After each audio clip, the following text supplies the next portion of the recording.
Most people think they know what acceleration is. They've heard the word in car ads, roller coaster signs, or even while walking up a steep hill.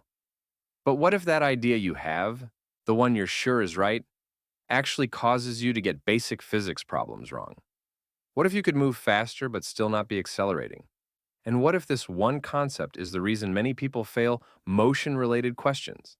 With these concepts, you'll finally see what acceleration truly means. Not just by memorizing a formula, but by visualizing what really happens when an object speeds up, slows down, or even stands still. Acceleration is the rate of change of velocity over time. It doesn't just mean going faster, it can mean speeding up, slowing down, or changing direction. And velocity isn't just speed, it's speed with direction. So, acceleration is deeply tied to both how fast you're going and where you're going. The unit of acceleration is meters per second squared. This means your velocity changes by a certain number of meters per second each second.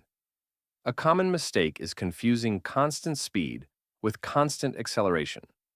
An object can be moving fast and still have zero acceleration if its velocity isn't changing.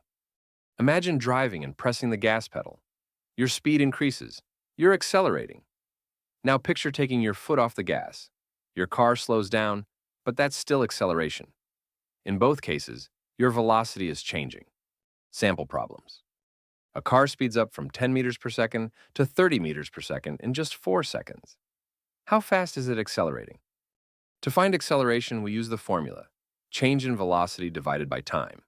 Let's break it down step by step. Initial velocity, 10 meters per second. Final velocity, 30 meters per second. Time, 4 seconds. Find acceleration. We're finding acceleration using this formula. Change in velocity divided by change in time. Final velocity, 30 meters per second. Initial velocity, 10 meters per second.